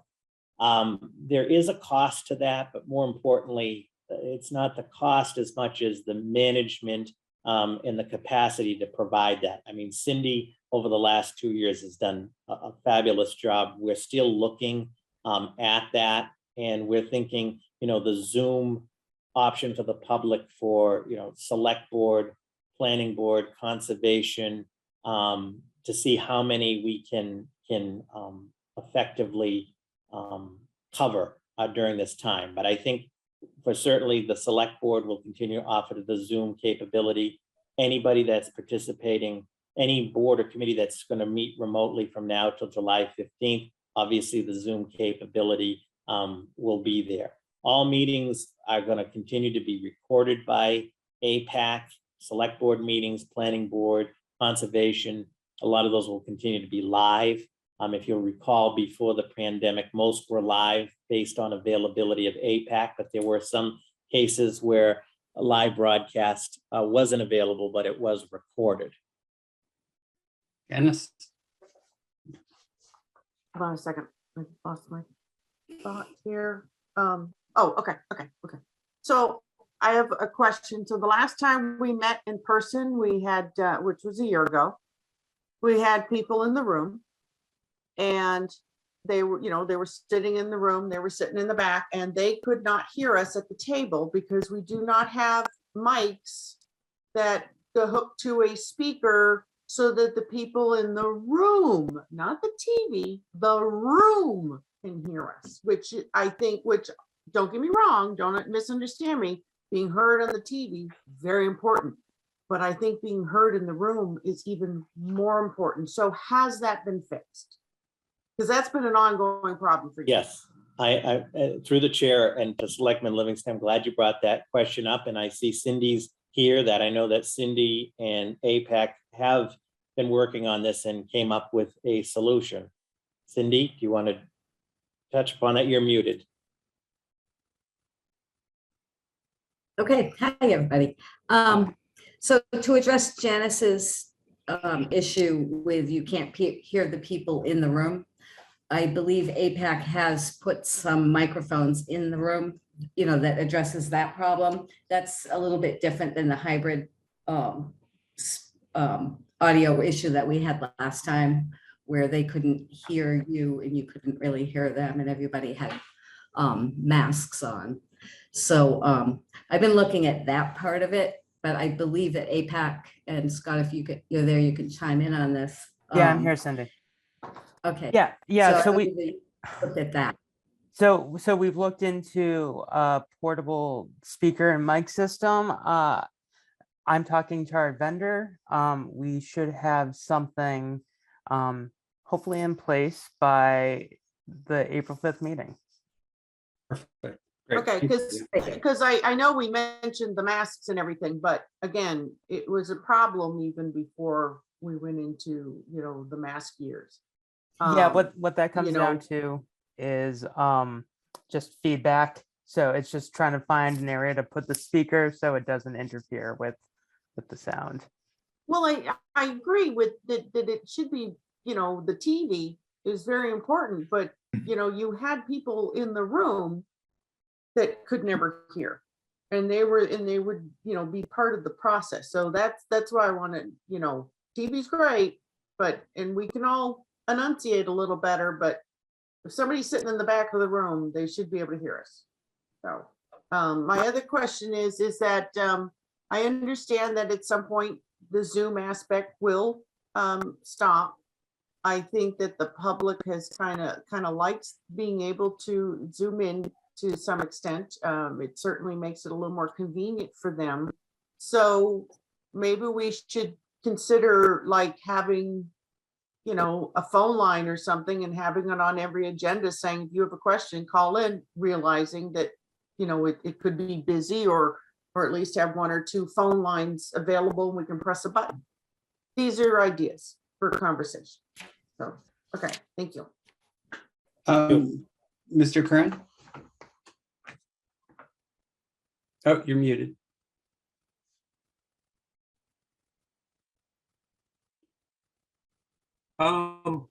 Going forward, and I'm on the Council on Aging Board of Directors, so I know that Cindy has done Herculean work, monitoring the Zoom calls and managing the single Zoom line, I guess, that the town has access to. Going forward, I think it's a pretty unreasonable request to have a single Zoom line with Cindy having to apportion that to whatever, board happens to request it earlier. My thought is that various boards and committees would have either their own dedicated Zoom line or that the town might have 5, 6, 7 Zoom lines. And the boards just kind of sign up for them, as their meetings approach. And in the public notice for that board or committee, you can Zoom into it at the necessary number. And I think that would free Cindy up because she would no longer have to monitor that particular one. Scheduling, because I think that there will be going forward some portion of the public who kind of prefer or like or find it convenient to use Zoom, and having that kind of hybrid model available, I think would enhance the democratic process.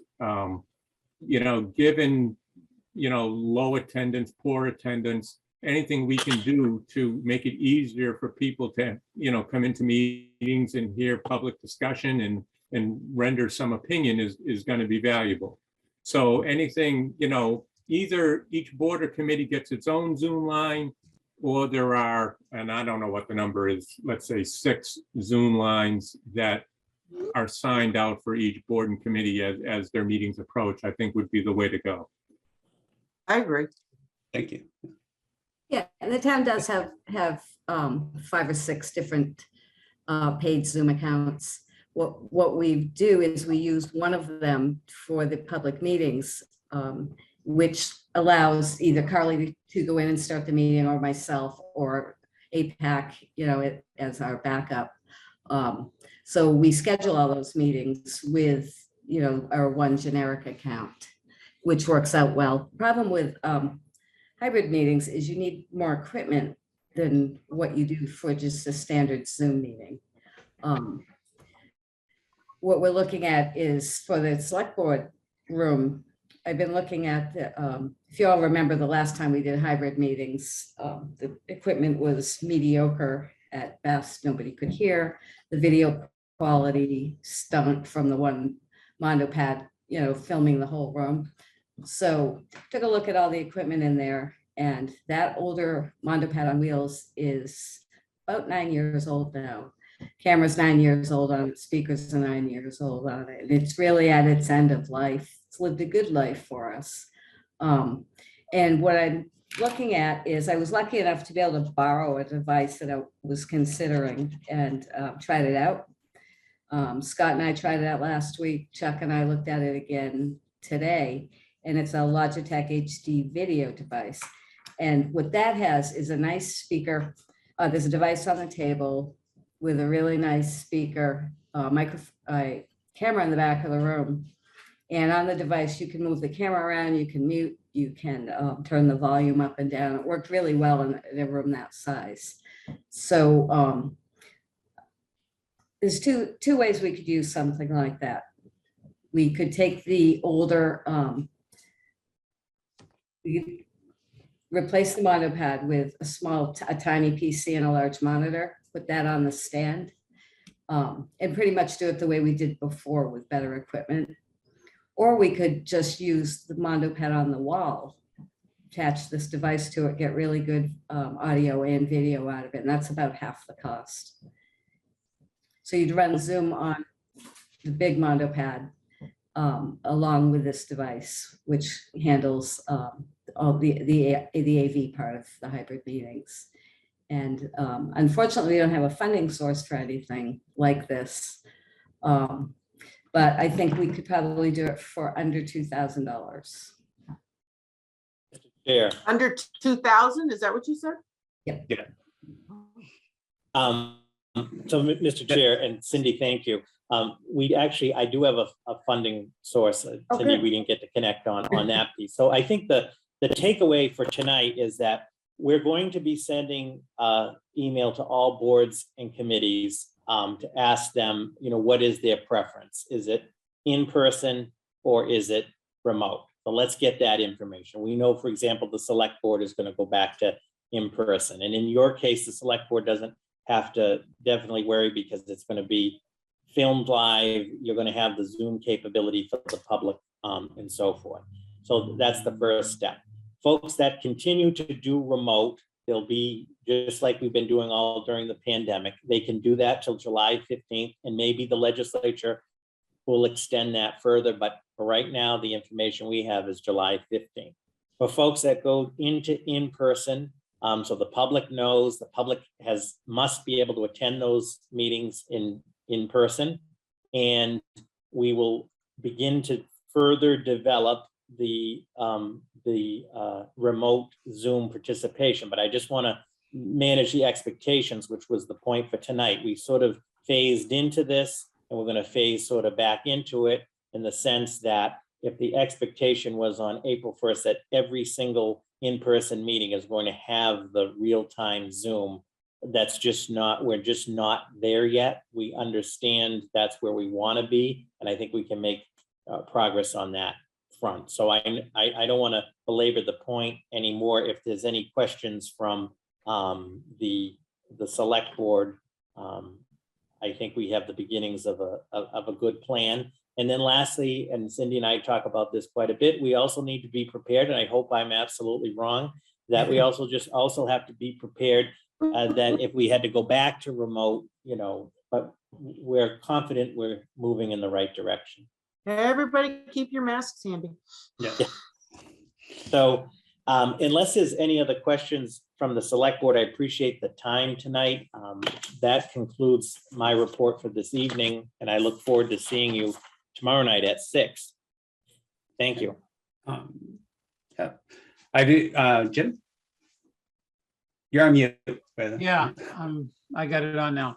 I just had a question. A couple of times last year when we had select board meetings in the select board room, there was an abundance of folks that wanted to come, and it became difficult for seating for everyone. So I was wondering, since I do know there's the second floor Great Hall, has any consideration been made if there is a meeting that's likely to have a larger attendance, such as next year's budget hearings or budget reviews, that there be the ability to go back into the Great Hall so that everyone could attend?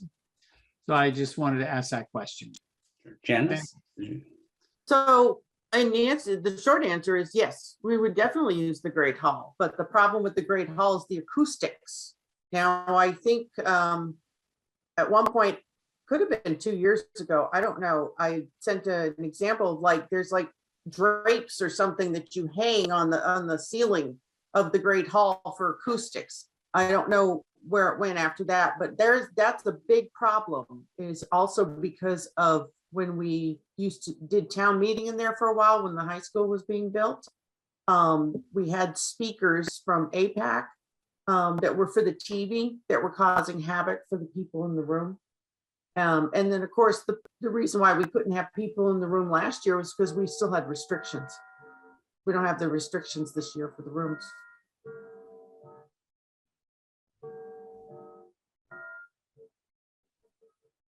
Okay. Any other comments on it? Yes, Ms. Copeland.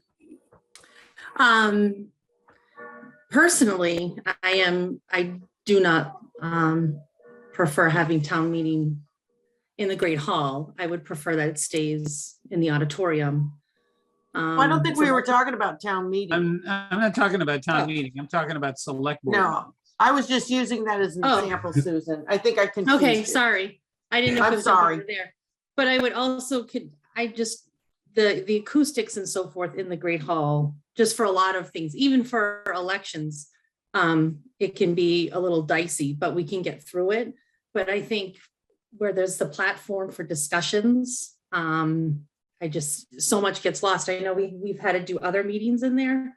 We had to do planning board, different things before. And it's just kind of, it's very tricky. We would need to invest a lot to make it better and more manageable. So. Great, thank you. All right. So Robert, was that the end of your report? Yep, thank you. Great, thank you. I think that brings us to, there was no new business or select board member questions instead. Next item is the approval of meeting minutes from February 15th, 2022. Any changes or edits? Didn't have any. Didn't see anything. Okay, I'll entertain a motion. I'll make a motion to approve the meeting minutes for February 15th, 2022 as presented. Seconded. Okay, board member Hood, how do you vote? Aye. Board member Livingston, how do you vote? Aye. Chair votes aye, and the meeting minutes are approved. Which brings us to our next item, which is Mr. executive Chair. session. Yes, Ms. Livingston. I make a motion that the select board move into executive session pursuant to Mass General Law, Chapter 30A, Section 21A, exemption number 3, union contract negotiations, review, ratification of DPW contract MOA, and that the select board will not return to open session, but will adjourn from executive session. Second. Board member Livingston, how do you vote? Aye. Board member Hood, how do you vote? Aye. Chair votes aye, and we are now in executive session. Thank you, everybody who attended tonight. Have a great night.